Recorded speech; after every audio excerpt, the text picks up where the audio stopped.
It's not all the time rappers get to tell on themselves, but when they do, you know for sure it's pretty bad. Tory Lanez is one of the few high-profile celebrities to be incarcerated in recent years. His case has drawn national attention, and he's been all over the internet for his case with Megan Thee Stallion. So many people are curious about what his life is like behind bars. Yes, he's been in jail before the recent final sentence, but apparently has had it worse than some inmates out there. Prisons are generally not safe, and for stars like him, it seems it's a lot worse. Well, should rappers be worried for their lives out there? Life in the Los Angeles County Jail. It's quite a head-scratcher when you think about it. Daystar Peterson, aka Tory Lanez, felt the pinch in Los Angeles County Jail as he was stuck in isolation while awaiting his sentencing for the Megan Thee Stallion shooting. Now, why would someone who's used to the spotlight and the glitz of fame yearn for human connection behind bars? Lanez, a name that's been heard on stages and screens, locked up in the Los Angeles County Jail. It's not your everyday sight, a famous person stuck in isolation. You think it's a smart move to stay away from trouble with other inmates, but here's the surprise. Tory Lanez felt down because he was cut off from people. His lawyer, Rhonda Renee Dixon, paints a sad picture. She said he was really down, and his mood made his eyes look dark, and he was not acting like himself. In her words, when she talked with Megan Cuniff of Legal Affairs and Trials, she said his eyes were black. He was totally despondent. He told me he wanted to go to state prison. I said, "You want to go to state prison? Why?" He said, "At least I'll be able to go out in the yard and talk to people." That upset me. I don't think he's guilty. Lanez actually said he wished he could go to state prison. Why? Because he wanted to hang out with other prisoners in the yard instead of being stuck alone in a cell. He probably has it all in his head, the fantasy of meeting those who might be pleased to meet him enough to socialize with him. Who would have thought that someone would want to go to prison just to chat or to socialize?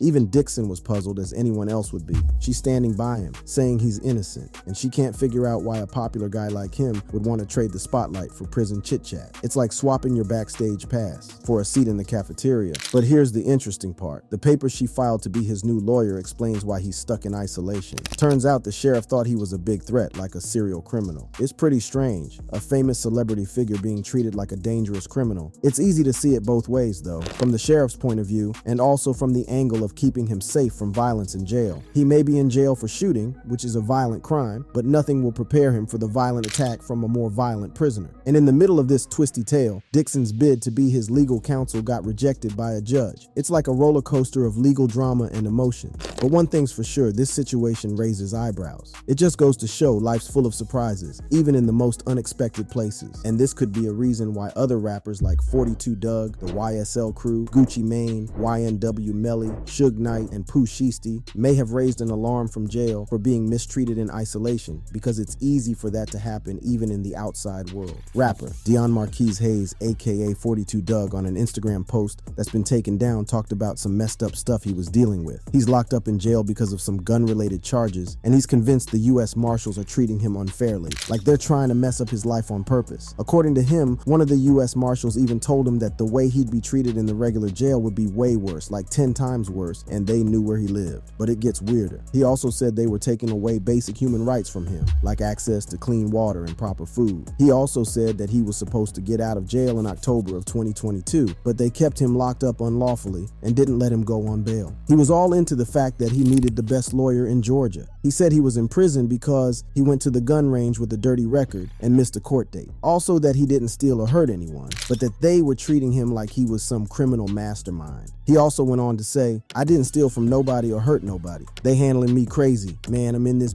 heating my food up with the water from the nasty ass shower. They don't even give us hot water to heat our food up. Ain't no microwave. I can't get no visits from my family, nothing. I'm sure they gonna do some more illegal but what I pose to die in this for probation violation." Even Gucci Mane, the big shot CEO of 1017, couldn't keep quiet about the bad stuff Pooh Shiesty, another rapper, is going through at United States Penitentiary Pollock. Gucci's like, "Nah, this ain't right. It's straight up inhumane." He's shining a light on the fact that fame doesn't shield you from the ugly truth of life, not even when you're famous. Gucci tweeted straight up, "We ain't paying attention to how they treat inmates. We do not pay attention to how inmates are treated." Pooh has been sent to prison over 1,500 miles from his home, 23H are locked down, and given empty food trays. USP Pollock should be investigated immediately. He even tagged President Joe Biden and Vice President Kamala Harris, hoping to make some noise about this messed up situation. Now you might wonder why Gucci, this big shot star, cares so much about how Pooh Shiesty is getting treated. Well, here's the thing. Gucci's been down that prison road himself. He knows what it's like like the struggle behind bars. He's been locked up more than once, and he's not shy about saying those years were tough. He gets it that being famous doesn't always save you from the tough parts of life, even when you're a big deal. Or what about YNW Melly,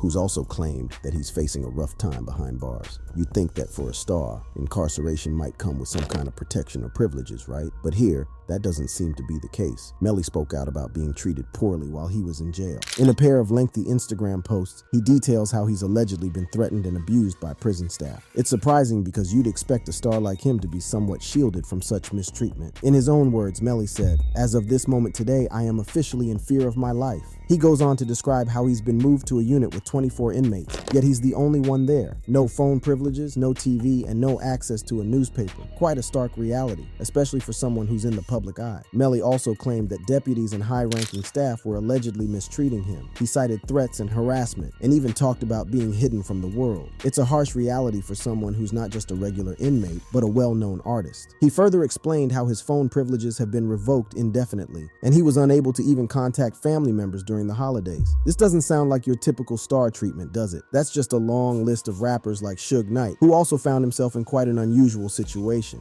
Knight was at a Los Angeles courthouse when he was taunted by other inmates for being behind the murder of Terry Carter. Other inmates were reportedly calling him names and threatening him as he was being taken away from the prison facility to a hospital. It could be pretty lonely out there in isolation, but maybe Tory Lanez doesn't understand that a lot of danger may befall him if his request is granted, considering that he now has 10 years to spend behind bars. Trial and sentencing. Back in July 2020, Megan said she hurt her foot but didn't say how or by who. Apparently, people thought she stepped on broken glass, so nobody guessed anything until she revealed in August that Tory Lanez was the one who shot her. This was a total surprise, especially for fans of both artists, and they got caught up in a big legal and public mess. Megan posted on Instagram Live saying that he shot her and he was spreading lies through his people to blogs. She couldn't understand why he was lying and dragging things online. In her words, "You shot me, and you got your publicists and your people going to these blogs lying and stop lying. Why lie? I don't understand." She also added, "I tried to keep the situation off the internet, but you dragging it." Around October of the same year, Tory Lanez got hit with serious charges of felony assault and having an unregistered firearm. It was alleged that he had shot at Megan Thee Stallion's feet during a fight. A judge ordered him to stay away from her, but Lanez didn't follow the rules and showed up at a festival, which got him in trouble and made his bail go up in July of the next year. Fast forward to February 2022, misinformation spread about Lanez's DNA not being on the gun, which turned out to be false. Lanez, however, eventually spilled the beans during a podcast with DJ Academics and talked about how he was in a really bad situation. He even mentioned a possible 24-year sentence. "I am in an open case, and maybe I make it look really beautiful, but I'm facing 24 years. You don't seem too stressed, man. Like, I'm facing 24 years. I make it beautiful, don't I? But guys, I am actively facing 24 years next month." He was given a house arrest and an ankle monitor because of a bail condition violation involving a dispute with August Alsina. In December 2022, jury selection began, and a third felony charge, discharging a firearm with gross negligence, was added. The prosecution and the defense arguing the case had different stories to tell when the trial began. Witnesses took the stand in court in December 2022. There, cops and first responders shared pieces of evidence on gun residue on both Lanez and Kelsey Harris. Megan also stepped up and told her side of the story about the shooting night. She let it all out, talking about Lanez trying to start a fight and the pain, both physical and emotional, she went through. Harris, who used to be Megan's assistant, initially denied seeing the shooting or hearing any taunts, but eventually she went back to the stand and hinted that the district attorney's office might have put some pressure on her. Eventually, she revealed during a recorded interview that was played in court for the jury and the public, saying that Lanez attacked her and Megan. DNA experts from both sides also talked about how Lanez's DNA wasn't on the gun part, although uncertainty remained about the firearm itself. The trial got really intense, like a TV show with a bunch of twists and turns. The prosecution decided to play Kelsey's whole song, Bussin' Back, to counter defense attorney Meg Session's attempts to use its lyrics during Harris's testimony. The song helped them argue that Harris couldn't have been the one shooting, based on what the lyrics said. And then when E.J. King, Megan's old stylist, took the stand, he told everyone about the pool party where Megan, Kelsey, and Lanez were all hanging out. He said there was a plan for a ride home that didn't exactly go as planned. EJ also said Megan had carried tasers and a mace for safety. That was because she usually didn't carry security around, but he couldn't quite remember anything about guns. Eventually, after 2 days of deliberation, the jury delivered its verdict, and Lanez was found guilty on all 3 felony charges: assault with a semi-automatic firearm, possession of a concealed unregistered firearm, and negligent discharge of a firearm. The gavel fell, and Lanez was taken into custody right then and there. That was when his father, Sunstar Peterson, began to say some things about the justice system being weak and Megan's management, founded by Jay-Z, being wicked, he said. Wicked system of Rock Nation, including you, Jay-Z. Yes. Yes. You who say you rose from the gutter, but you have traded and bartered the souls of young men, and you're still doing it. He also accused Megan Cuniff on live feed, saying she claimed she saw him and his wife giving leaked transcripts to journalists to put out online. Megan Cuniff. This woman actually went on and said that she saw my wife and I giving transcripts or leaking information to certain journalists to put out on the internet. So I had to realize that this woman was saying things for the sake of clout. That didn't stop the legal proceedings, as the legal process for 2023 began in January with the first court hearing after Lanez was found guilty. Lanez got new attorneys, former Suge Knight attorneys David Kenner and Matthew Barhoma, which Judge Hereford approved as Lanez's new legal team, and their plan was to request a new trial. So the sentencing date was moved to February 28th to give Kenner time to work on Lanez's case. What happened to Lanez's previous attorney, Magdessian? He said he was a trials attorney and rarely took part in appeals. In his words, "I'm a trial lawyer. I don't have time for appeals. I'm in court every day. I try probably 5 to 7 cases a year, so it's a lot of trial work, court work. For an appeal lawyer, you've got to have your office reading transcripts, and I am not one of those lawyers." People thought he was fired by Lanez's team, but he came out to clear the air and said he wasn't fired, and that in fact, he remained on good terms with Tory and his team, and that he had even met with Tory's dad and even visited Tory himself. Magdessian, however, didn't leave the case either. He continued to advise Tory's new group of lawyers. He just wasn't handling the day-to-day stuff anymore. The plan was to bring in someone more experienced with appeals to work alongside the rest of the team. So while Magdessian didn't do the main work, he still played a role in Tory's defense, just in a different way. There was talk that the February 28th sentencing might be postponed again and turned into a hearing. The DA, Alex Bott, suggested a new date between late March and mid-April for the actual sentencing, which meant that Kenner and Barhoma were considering appealing the verdict. So the battle for a new trial began in April. Prosecutors opposed the motion, arguing that Lanez's plea was insufficient and that the guilty verdict should stand. The motion hearing was initially set for April 17th, but later got moved to May 8th, so Lanez's legal team could respond to the prosecution's arguments. During the hearing on May 8th, both sides presented their argument. The defense pointed to Lanez's alcohol issues and past trauma, while the prosecution claimed Lanez intended to re-traumatize Megan. So the sentencing date was postponed to August due to the defense needing more time to prepare. Lanez, on the other hand, was having an attorney crisis. After parting ways with his former attorney, Magdessian, he also parted ways with David Kenner and brought on Jose Baez, who was famous for successfully defending Casey Anthony in the murder trial for her 3-year-old daughter. Amidst all this, Lanez's attempts to change lawyers again were denied. He attempted to replace attorney Matthew Barhoma with Rhonda Renee Dixon. Dixon revealed that Lanez wanted her to work with Jose Baez and accused his current legal team of taking advantage of him. She said that Baez was not responsive toward her. Dixon spoke to a journalist saying, "These guys are just taking advantage of Lanez. They've had him sign powers of attorney. They're acting on his behalf. They're not really asking him what he wants." According to her, Barhoma invoiced Lanez $90,000 for a futile effort to have Judge David Hereford disqualified from the case, which was later rejected by an appellate court. However, due to the rejection, Baez hired longtime criminal lawyer Thomas Wellborn to join the team to prepare for his August sentencing. The final day for the hearing finally arrived, with witness statements pouring in on Lanez's behalf. Emotions ran high as the judge weighed the circumstances impacting the sentencing. Then the verdict dropped, a decade behind bars, with 60 days to appeal. Lanez's defense claimed that he was a first-time offender status, but Megan's closing statement read in court emphasized her ongoing struggles post-shooting. In the statement, the famous hip-hop star talked about how she had a hard time deciding if she should go to court and say her statement in front of everyone. She explained that she just couldn't make herself go into a room with Tory again because of her feelings. Megan disclosed her healing journey, saying, "Since I was viciously shot by the defendant, I have not experienced a single day of peace. I will never be the same." In an interview with CBS, Gayle King, she shared events of her traumatic experience and had this to say. Standing up over the window, shooting.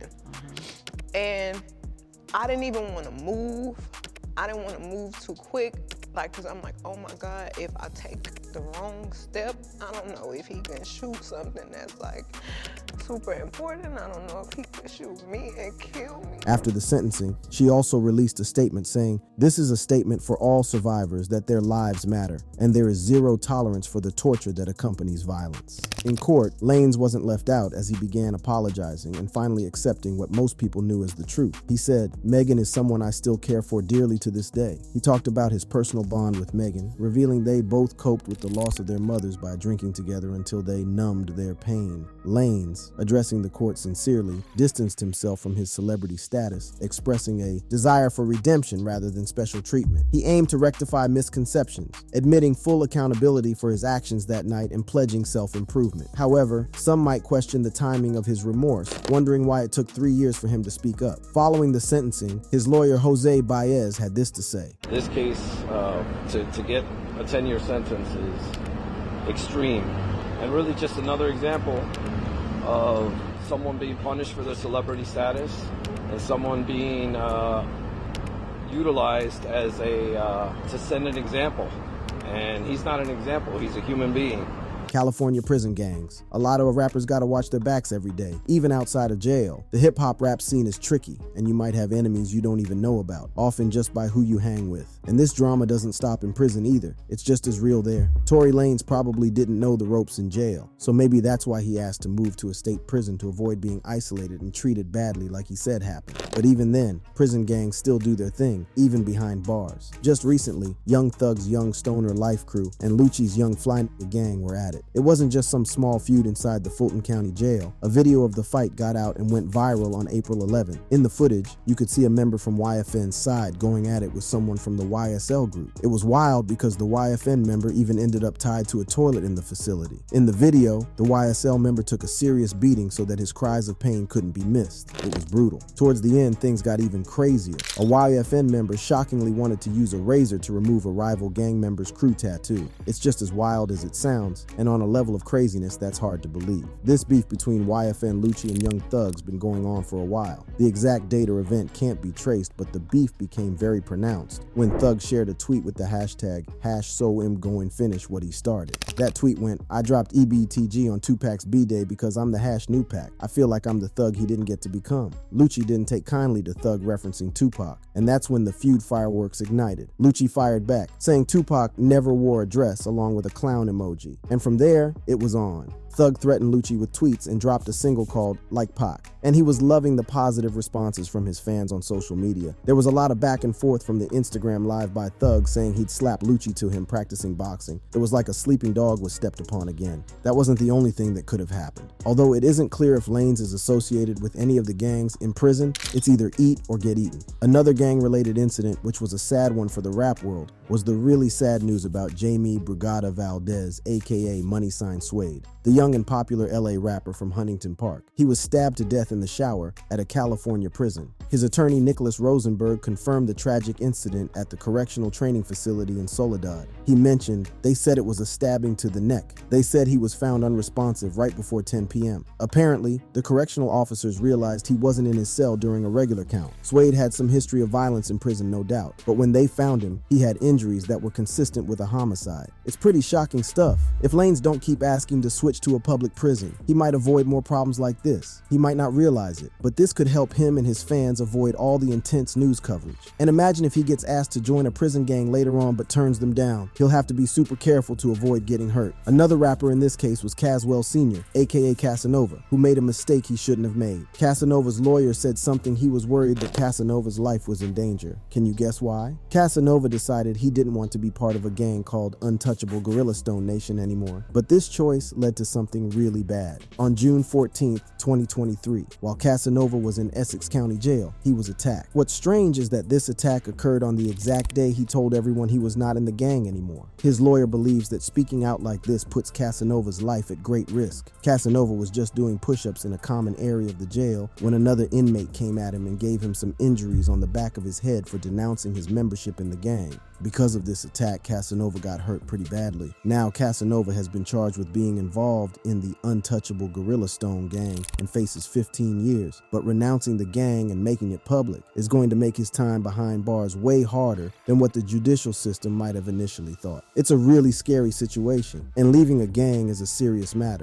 Casanova's facing a tough consequence for his choice, as he'll spend more time in jail. In Los Angeles prisons, there are powerful gangs like the Mexican Mafia, aka La M.A., the Aryan Brotherhood, Black Guerrilla Family, and Nuestra Familia, which operate both inside and outside prison walls. These gangs have strict hierarchies and engage in various crimes within and beyond prison. They're tough on new prisoners or people they want to control. They use fear, violence, and tricks to make people join them. They start by attacking those they want to hurt, that is, those on their blacklist. They'll only let you leave if you've settled your problems with them. It's a grim reality that being part of such gangs involves constant threat and fear, even extending to imprisonment. The danger lies not only in the incarceration itself, but also in the intricate network of criminal influence that stretches beyond the prison bars. La M has a reputation for controlling the drug trade and engaging in various criminal activities like stabbings, riots, and many other crimes both inside and outside prison walls. Back in January 2022, things got crazy at a prison called United States Penitentiary in Texas. Members of the Mexican Mafia got into a huge fight with guys from MS-13. It was really bad. 2 guys ended up dead. And because everyone was afraid that there might be more fights, all the federal prisons in the US had to be put on lockdown. They wanted to stop any more fighting from happening. Even recently, a tragic incident occurred in a California state prison where a former member of the Mexican Mafia named Michael Torres lost his life. He was killed by 2 fellow inmates, possibly associated with the Aryan Brotherhood, another notorious gang.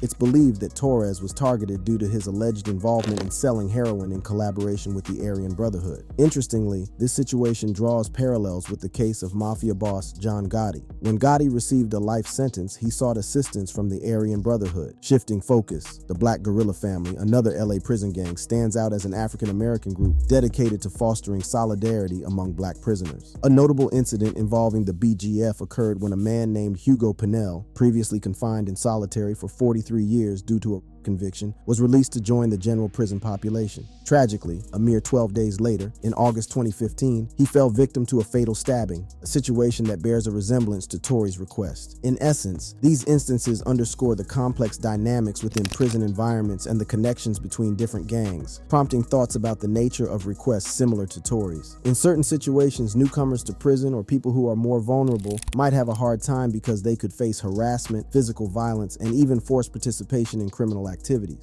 It's important to know that these gangs are powerful cliques in the prison, and their influence often creates big problems that basically make the prison a dangerous place to be in. And those they pick on usually can't defend themselves much because the gangs use fear and scary tactics. Now, Tory has about 10 years to spend in prison, and he could either be seen as someone the gangs like or as a threat. He's got to decide how he'll spend that time wisely. Even though staying alone might not seem great, it could actually save him a lot of trouble in fights. The crime. Before it went to the courtroom, it began on the streets of social media. From music stardom to facing a 10-year prison sentence, Lanez' story has certainly been a roller coaster. Let's rewind through the key moments that have led up to this dramatic verdict. Back in April 2020, footage emerged of Lanez and Megan Thee Stallion hanging out together. This seemed pretty harmless, but little did anyone know how this would eventually snowball. Fast forward to July 2020, when Lanez was arrested for carrying a concealed firearm, and surprisingly, it was the same night that Megan was taken to the hospital. Things took an even more serious turn when Stallion revealed she had suffered gunshot wounds that same night. Initially, she said she was hurt from broken glass and that there was really no problem.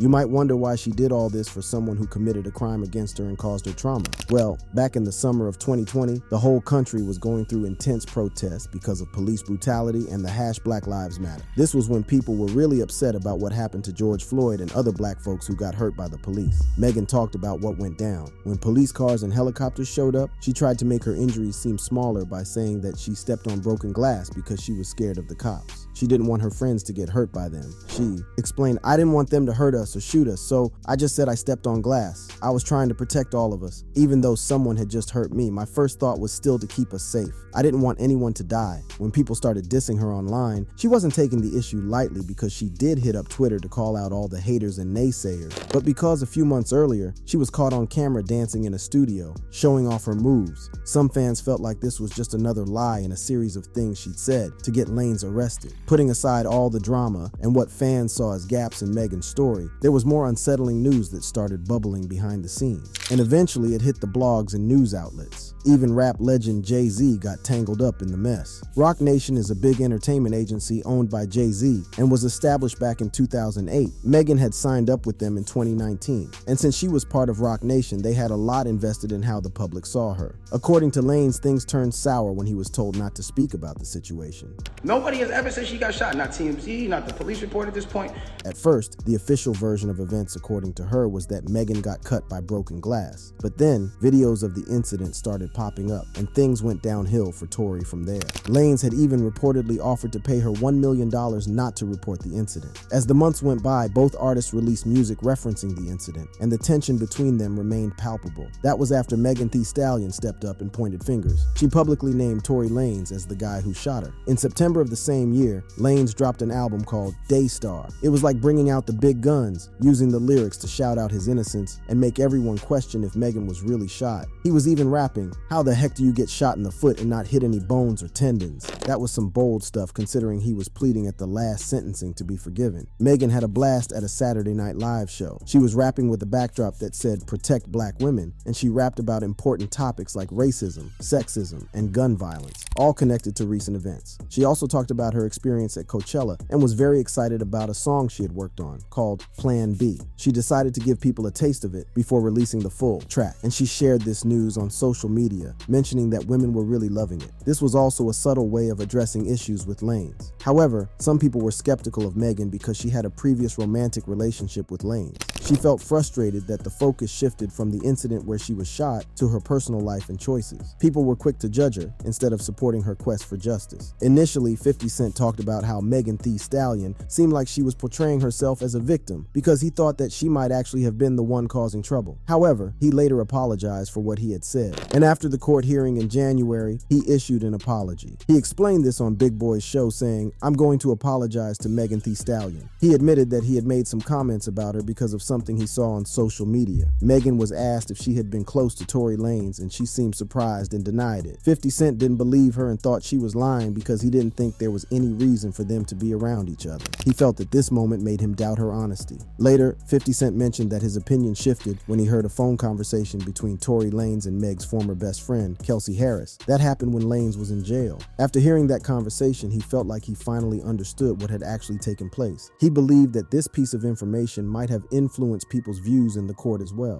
DaBaby also dropped an album, Baby on Baby 2, and in a song named Boogeyman, he talked about how it seemed immature for someone to mess with him. He mentioned how Megan had accused Tory Lanez of shooting her, but the day before that, he was intimate with her. Then, in November 2022, 21 Savage and Drake released an album named Her Loss. In one of the tracks, Circo Loco, Drake expressed skepticism about Megan's side of the story. His lyrics didn't give a definite answer, but it made people wonder about the truth as he rapped on about Megan lying about getting shot but still acting fine, leaving the story hanging. Iggy Azalea also wrote a letter to the judge to support Lanez. She talked about her own experience with sexism and how she knows what it's like to be mistreated by the opposite sex. She said Lanez had always been respectful to her, and she didn't. "I believe he'd hurt anyone intentionally, especially a woman." Azalea shared that she's never seen the angry and jealous person he was accused of being. She described him as a happy and uplifting person who could make you laugh even when you felt like crying. In a way, she suggested that Megan should calm down because the Tory who shot her wasn't the same person she knew. It's strange how a story that began with celebrities hanging out and taking social media by storm